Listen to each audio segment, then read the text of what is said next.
I have traveled on private planes, driven around in supercars, worn the best luxury watches, all while being surrounded by the most beautiful women from around the world, all while trying to become a millionaire. Sorry folks, but that statement is a complete lie. But unfortunately, this is what most people are trying to do while trying to become rich at the same time.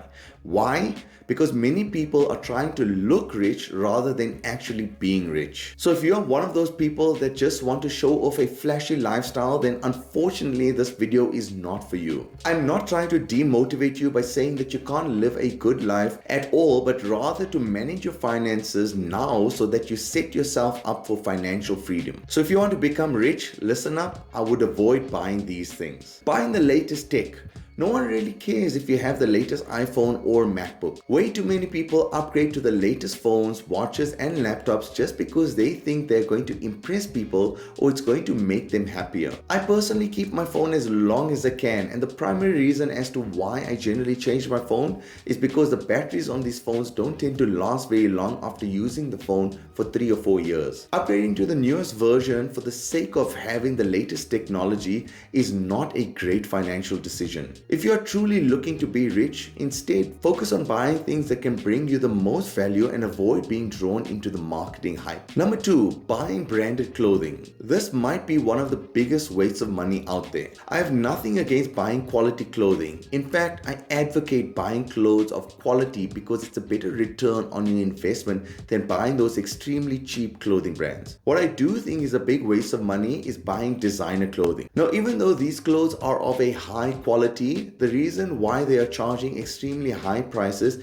is because of its brand. People only buy these clothes for one reason, and that's to impress. And that's not something which I think is a good financial investment. Number 3, buying a new vehicle. Purchasing a new vehicle is one of the worst financial decisions you can make and a silent wealth killer no one speaks about. When purchasing a vehicle valued at $30,000 at an interest rate of 4%, which you can only get if you have a good credit score, with a 10% down payment, you would look to pay almost $500 per month for 60 months. And that's not taking into consideration any sales tax, registration fees or other fees. I'll leave a link in the description box below for this calculator so you can play around with the numbers if you need to. Even though a vehicle is considered an asset, it's a depreciating asset, meaning it loses its value over time. Within the first year of purchasing your new vehicle, it can lose 20% of its value, meaning that your $30,000 car that you purchased will be worth $24,000 in just 365 days. After the first year, it loses around 15% per year for the next couple of years. This effectively means that after your first year of having the vehicle, you will be paying for a car worth $24,000,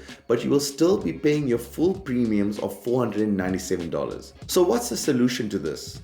When you are just starting off with building your wealth, you should look to purchase cars that are around 4 to 6 years old so that you can get a reasonably newish car while still in a reasonable condition. This will save you tons of money in the long run. So if you want to be rich, you need to be smarter when purchasing a vehicle. You don't want to eating away at your wealth month after month, especially when you are just starting out building your wealth. If you are a car fanatic and have always wanted a new vehicle, once you are in your 40s and have saved up enough money, then consider getting a brand new vehicle. Number 4 is impulse purchases. You will never become rich if you can't control yourself from making impulse purchases. Notice how some retailers have sales almost every week of the year.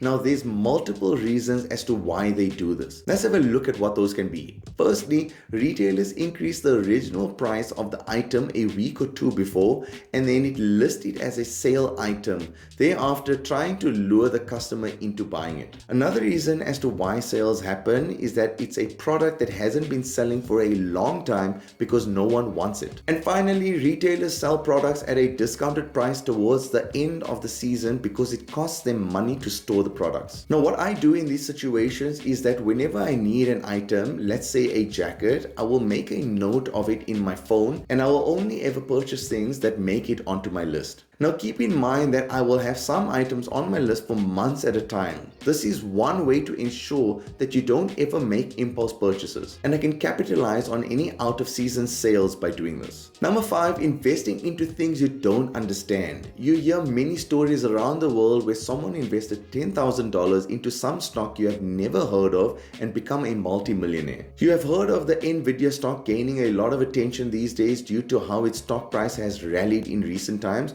but once the news about a certain stock becomes mainstream, it's already too late to invest into it. I've heard many stories about people selling their homes in order to buy Bitcoin. The people who sold their homes to buy Bitcoin don't know anything about cryptos aside from the hype. Many people bought right at the top at $60,000 per coin back in 2021, only for the price to fall back down to $30,000 in 2022 and losing all their money. Stay away from investments you don't know anything about. You are much better off investing into the S&P 500 index fund, which is a fund where you basically invest small chunks of money in each of the top 500 countries based in the United States. By doing this, one single company's downfall won't make you lose all your money. And lastly, at number 6, buying coffee from stores like Starbucks. Now, many people are buying a cup of coffee or two per day every day, not realizing how much this is eating away at their bank balance and their net worth. Now, the reason why I mention these coffee shops is because their markup is ridiculously high. You could make a cup of coffee at home for a fraction of the cost.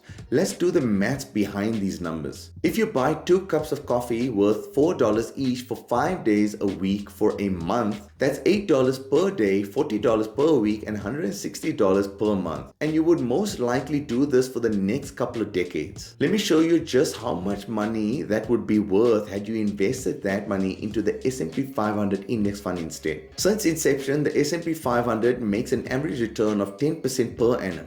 So if you invest $160 per month for the next 30 years, you would make over $330,000. Now that's an absurd amount of money just by investing instead of buying a cup of coffee. Those were the 6 items in my opinion that you need to stop buying to get rich. And if you have liked this video, then you will like my next video about the 7 differences between the rich and poor. See you guys in the next video. Like and subscribe for more.